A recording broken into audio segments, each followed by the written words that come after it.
Hello, everyone. Good morning and welcome back to Sports Today. We bring you this video segment every single morning to help you catch up with things that you might have missed out on whilst you were catching up on some all important press. Because let's face it, whilst you and I need sleep, and well, everyone really needs sleep, the world of sport doesn't really sleep.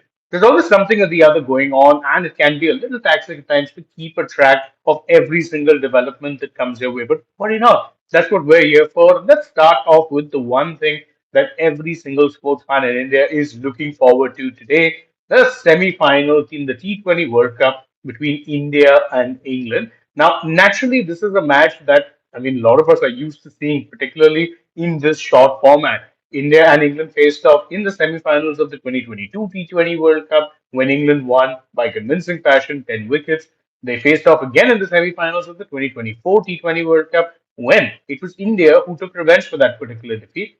And then to make it more interesting, in both of these cases, whichever team won that semi-final ended up going on to win the title. So obviously, this is going to be a match where both of these teams are going to be keeping an eye out on how it is that they perform. It will give them a very good indication as to what it is that they can expect going into the semi-final or the final rather against New Zealand. And speaking of that New Zealand game, there were obviously surprises at the fact that South Africa collapsed the way that they did and that New Zealand registered a win that dominant. And obviously, Finn Allen's knock has been marked as the difference maker. But South Africa skipper Aiden Markram, speaking after the match, actually revealed where it is he felt they went wrong.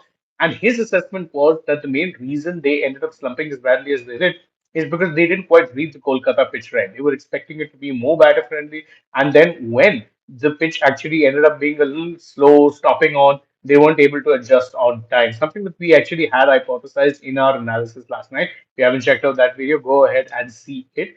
And New Zealand also, Mitch Santner, their skipper, revealed something very interesting on how it is that they actually chose to apply the choke in the middle overs, knowing that South Africa's batting order in the middle is predominantly right-handed. Santner came in with the plan of bowling continuous left-arm spin. That's why he bowled 4 overs.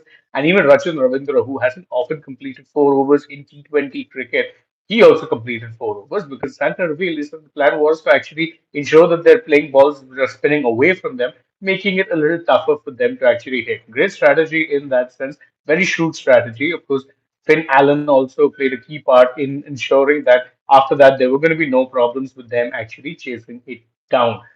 Switching focus now from the world of cricket to the world of football, and there were a lot of big results in the Premier League last night, starting off with Arsenal getting a 1-0 victory over Brighton and Hove Albion. Bukayo Saka scored the only goal, and the reason this was a key victory for them is because it extended their lead to 7 points, albeit with one game already played. What made it more interesting is that Manchester City actually dropped points when they were playing. Their matches kicked off at the same time, and Manchester City ended up dropping points at the City ground to Nottingham Forest. So, 2-all draw that Forest got, vital to their chances of staying up, but a huge dent to City's title ambitions. Of course, you have to remember that City still have a game in hand. So, assuming they win that game in hand, it's 4 points, and Arsenal and City still have a game to play against each other at the Etihad Stadium. So, that will be a match to watch out for as well.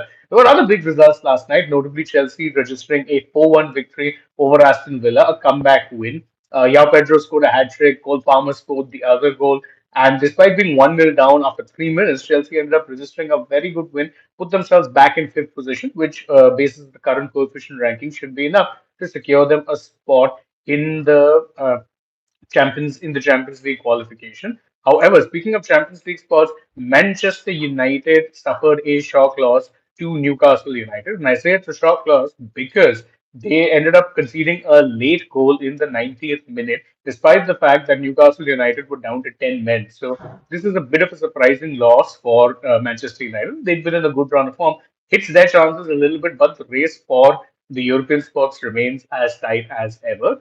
Switching focus once again now, and the build up to the Indian Wells tennis tournament, a Masters event that is usually very much looked forward to, has been marred by the war in Middle Asia. And in fact, now there's some good news in that regard because the ATP, the men's tennis tour, has in fact confirmed very clearly that a majority or vast majority of players who were stranded in Dubai following last week's tournament, which was in Dubai, have now departed the UAE, which is great news.